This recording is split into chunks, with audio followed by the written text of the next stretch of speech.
नमस्ते।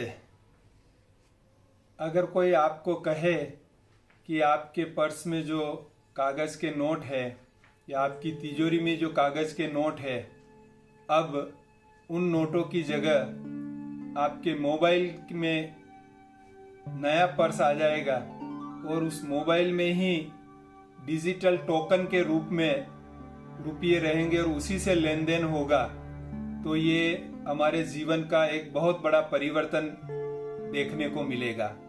मानसिक रूप से भी इसके लिए तैयार होना बहुत ज़रूरी है।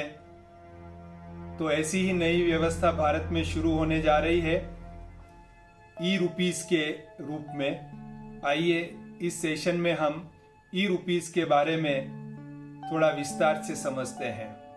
क्रिप्टो करेंसी के बारे में तो आप बहुत कुछ जानते होंगे। बिटकॉइन, इथेरियम आदि का नाम आपने सुना होगा। वह क्रिप्टो करेंसी आज विश्व में चारों तरफ सभी जगह यूज हो रही है। भारत में भी यूज हो रही है, लेकिन भारत में वो कानूनी मान्यता प्राप्त नहीं है। जनवरी 2009 में ये बिटकॉइन बना था और आज करीब 9000 क्रिप्टो करेंसीज दुनिया में लेन देन में है, जिसमें कई करेंसी का कैपिटल वैल्यू जो है, मार्केट में चलन है, वो अरबों खरबों रुपये में है। भारत में सरकार ने क्रिप्टो करेंसी को मान्यता नहीं दी, इसलिए जो भी भारत में ट्रांजैक्शन हो रहे हैं वो कानूनी रूप से वैध नहीं है। परंतु इसका महत्व देखते हुए, इसके फायदे देखते हुए आखिरकार रिजर्व बैंक ऑफ इंडिया को सरकार की पॉलिसी के अधीन भारत में भी क्रिप्टो करेंसी का एक दूसरा रूप ई रुपीस के रूप में लॉन्च करना पड़ा। इसको central bank digital currency CBDC भी कहते हैं। जो बिटकॉइन आदि क्रिप्टो करेंसी है, उस पर किसी भी सरकार का या किसी भी व्यक्ति का कोई नियंत्रण नहीं है, केंद्रीयकरण नियंत्रण नहीं है। लेकिन जो ई रुपीस है, वो ई रुपीस में रिजर्व बैंक ऑफ इंडिया का और भारत सरकार का पूर्ण नियंत्रण होगा। यह 1 नवंबर 2022 को रिजर्व बैंक ऑफ इंडिया ने होलसेल क्रिप्टो करेंसी के रूप में ई रुपीस का होलसेल वर्जन टेस्टिंग के लिए लॉन्च किया, जो 8 बैंकों द्वारा प्रयोग किया गया। और अब कल 1 दिसंबर 2022 से रिटेल के लिए भी टेस्टिंग के लिए सरकार लॉन्च करने जा रही है। सुना है रिजर्व बैंक ऑफ इंडिया के एम्प्लॉइज का एक ग्रुप बनाया है और उनके बीच में ये ई रुपीस रिटेल का ट्रांजैक्शन करेंगे और उसके द्वारा जब वो सफलतापूर्वक पूरा हो जाएगा तो आम जनता के लिए, सभी बिजनेस के लिए, सभी संस्थाओं के लिए ये ई रुपीस लॉन्च कर दिया जाएगा। ये ई रुपीस क्या है और ये कैसे काम करेगा, इसके बारे में जानने बहुत जरूरी है। और बहुत खुशी भी होगी आपको कि अब आपको जो मार्केट में जाते समय रुपये या कॉइन्स पर्स में लेके जाने होते थे, अब उससे छुटकारा मिल जाएगा।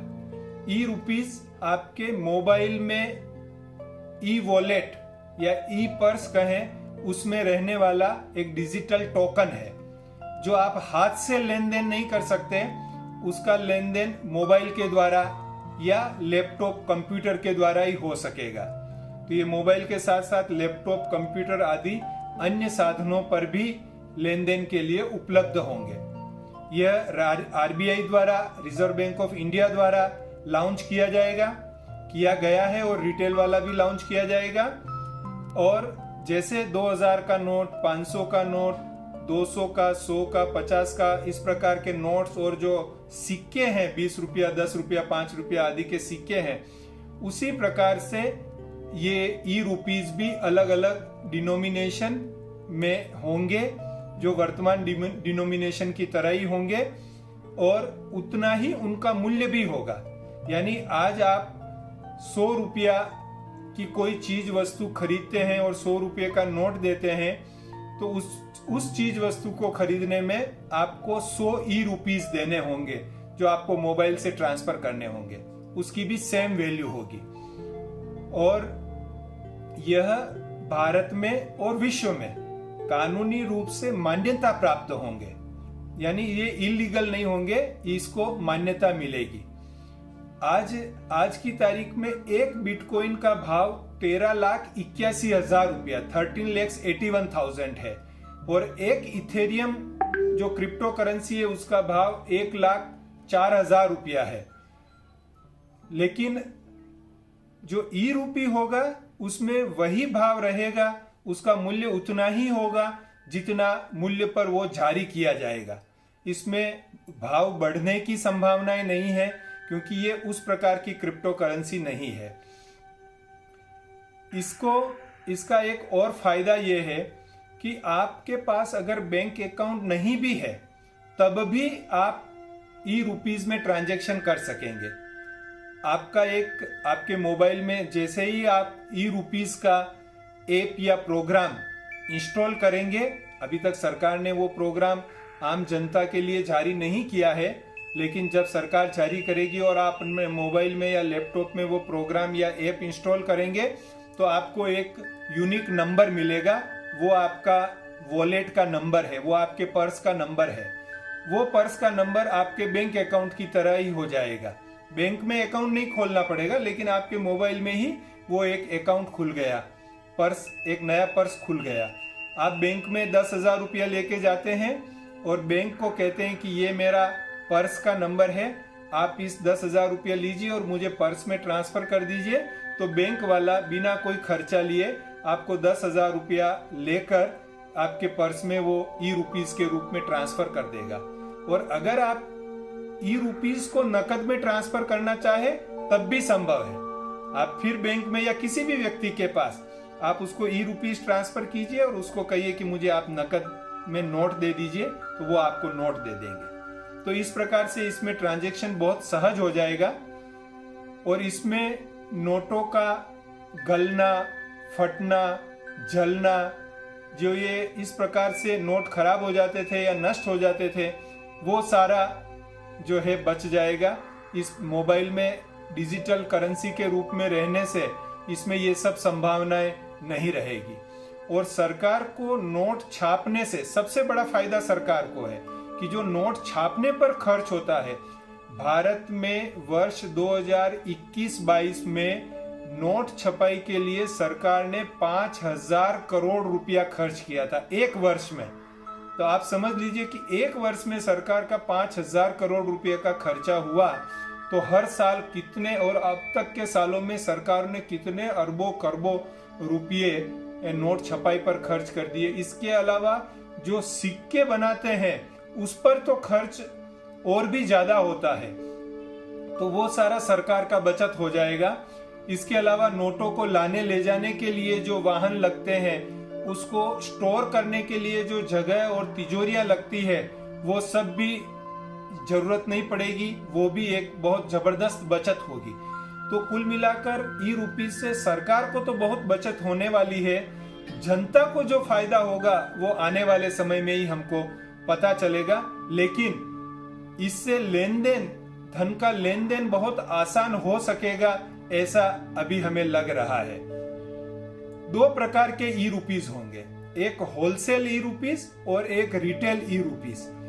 तो जो होलसेल ई-रुपीज हैं वो बैंक्स और जो बड़े बड़े फिनेंशियल ट्रांजैक्शन या सरकारें हैं वो आपस में लेन देन में होलसेल ई-रुपी यूज करेंगे। और जो रिटेल ई-रुपीज होंगे वो हम आम जनता या जो बिजनेसमैन है, नॉर्मल बिजनेस में, या धार्मिक धर्मादा संस्थाएं आदि, ये सभी जो है वो रिटेल ई-रुपीज यूज करेंगे। इसमें आपका पर्स चोरी हो जाता है या तिजोरी तोड़कर कोई धन ले जाता है तो वो सबसे मुक्ति मिल जाएगी, वो चोरी का भय समाप्त हो जाएगा। लेकिन आप और हम सब जानते हैं कि मोबाइल में भी हैक होने का डर रहता है। किसी ने मोबाइल चोरी कर लिया, मोबाइल हैक कर लिया, तो वह भी धन का जो है ई-रुपीज जो है वो अपने खाते में ट्रांसफर कर देगा। तो उस प्रकार से ये जो साइबर क्राइम है वो साइबर क्राइम में ये ई रुपीस की चोरी होने की संभावनाएं रह सकती है। एक और बड़ा फायदा सरकार को और जनता को होगा, अभी लोग 2000 रुपए के जाली नोट छापकर सर्कुलेट करते हैं। अगर 2000 रुपए के जाली नोट आपके पास आ जाते हैं तो वो आपका नुकसान हो जाता है। अब इस ई रुपीस के केस में ये जाली नोट की संभावनाएं खत्म हो जाएगी। अभी कोई जाली नोट नहीं रहेगा, क्योंकि आरबीआई द्वारा इश्यू किया हुआ ई रुपी ही कानूनी मान्य रहेगा। हाँ, अगर आप में जागृति नहीं है, आप सचेत नहीं है, तो कोई भी धोखाधड़ी करने वाला व्यक्ति उसी आकार का ऐप बनाकर या प्रोग्राम बनाकर या टोकन बनाकर धोखाधड़ी कर सकता है। इसलिए इसके बारे में जागरूक रहना और पूरा समझना बहुत जरूरी है।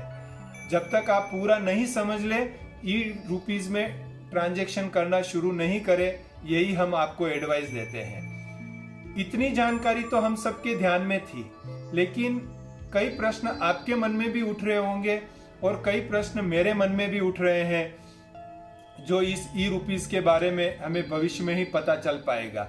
जैसे एक सबसे बड़ा नुकसान जो हमको होगा वो ये होगा कि इसमें हमको ब्याज नहीं मिलेगा। जैसे अगर बैंक अकाउंट में आपके 10 लाख रुपए पड़े हैं तो उस पर आपको 2%, 3% सेविंग अकाउंट में ब्याज मिलेगा, 5-6% एफडी अकाउंट में ब्याज मिलेगा अगर वहां रखे हैं तो। लेकिन आपके मोबाइल पर्स में 10 लाख ई रुपीस पड़े हुए हैं तो उस पर कोई भी ब्याज नहीं मिलेगा। यह एक सीधा सीधा नुकसान हमें होने वाला है, लेकिन उसके सामने फायदे कई है। अब इसकी एंट्रीज कैसे होंगी, बुक्स बिजनेसमैन इसकी बुक्स में कैसे एंट्रीज करेंगे, ये एक बहुत बड़ा बदलाव फिनेंशियल वर्ल्ड में आने वाला है। जैसे कैश इन हैंड का बैलेंस बताते हैं, ऐसे कैश इन ई रुपी ये भी एक अलग बैलेंस बताना पड़ेगा, अलग अकाउंट रहेगा, उसकी अलग एंट्रीज होगी। इस प्रकार से ये जो भी बुक्स रखते हैं उन लोगों के लिए ये एक नया परिवर्तन इसके द्वारा होगा। अगर किसी का मोबाइल खो गया तो क्या होगा? क्या जिसको मोबाइल मिलेगा वो सारे ई रुपीस अपने में ट्रांसफर कर लेगा, या वो पासवर्ड से प्रोटेक्टेड रहेगा और दूसरे साधन के द्वारा उसको सेव किया जा सकेगा? क्या उसकी पुलिस कंप्लेंट हो सकेगी? ये भी अभी भविष्य में देखना पड़ेगा कि ये किस प्रकार की सरकार इसके लिए व्यवस्था करती है। लेकिन जहां तक हमको जानने को मिला है तो बिना इंटरनेट के भी ये ई रुपीस ट्रांसफर किए जा सकेंगे। मतलब जरूरी नहीं कि आपके मोबाइल में इंटरनेट चालू हो। आप जैसे अभी बिना इंटरनेट के एसएमएस आते हैं और एसएमएस जाते भी हैं, इसी प्रकार से बिना इंटरनेट ये ई रुपीस जो है वो ट्रांसफर किए जा सकेंगे। अगर आपने किसी को मोबाइल यूज करने को दिया और उसने आपको बिना बताए वो ई रुपीस ट्रांसफर कर दिए तो क्या होगा? वो वापिस आपको कैसे मिलेंगे? ये भी एक संभावना है। अच्छा, ये पासवर्ड प्रोटेक्टेड होंगे या ओटीपी से ट्रांसफर होगा या कोई क्यूआर कोड से ट्रांसफर होगा, इसके बारे में भी अभी स्पष्टता नहीं मिली है। पर मैं समझता हूं कि अगले 5-7 दिनों में, 10 दिनों में ये सब स्पष्ट हो जाएगा, जो हम आपको नेक्स्ट एपिसोड में बताएंगे। जिनके पास स्मार्टफोन है वो तो ये ई रुपीस में ट्रांजैक्शन सहजता से कर सकेंगे, लेकिन जिनके पास फीचर फोन है, स्मार्टफोन नहीं है, वो ई रुपीस में कैसे ट्रांजैक्शन करेंगे वो भी देखने वाली बात है। क्योंकि भारत की बहुत बड़ी जनसंख्या के पास अभी भी फीचर फोन ही है, स्मार्टफोन नहीं है।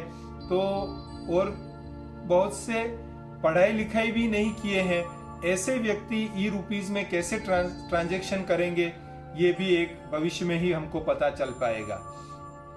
अगर रिजर्व बैंक ऑफ इंडिया ने लिमिटेड नंबर में ही ई रुपीस जारी किए तो क्या 1 रुपीस का ब्लैक में भाव 2 रुपया हो जाएगा या 3 रुपया हो जाएगा? ये भी अभी हम कुछ नहीं कह सकते हैं। सरकार कितने जारी करती हैं ई रुपीस, उसके आधार पर ये भी आगे हमको पता चलेगा। और एक अहम सवाल जो आपके मन में भी उठ रहा होगा कि अभी कई लोगों के पास लाखों करोड़ों रुपया ब्लैक मनी के रूप में तिजोरियों में पड़े हुए हैं। क्या ई रुपीज को भी ब्लैक मनी के रूप में रख सकेंगे?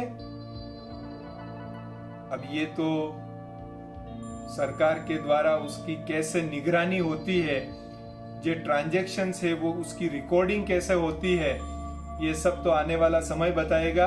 पर मैं समझता हूं कि ई रुपीज में काले धन रखना और काले धन का काला व्यवहार ट्रांजैक्शन करना, 2 नंबर का ट्रांजैक्शन करना ई रुपीज में वो संभव नहीं होगा।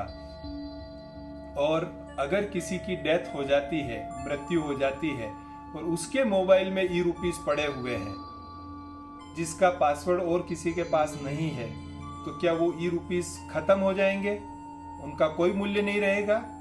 ऐसे कई प्रश्न हमारे मन में हैं, आपके मन में भी होंगे, जिसका उत्तर पाने के लिए हमें थोड़ा और इंतजार करना पड़ेगा। और थोड़े दिनों के बाद जब ये सब स्पष्ट हो जाएगा तो हम आपसे पुनः मिलेंगे। Thank you.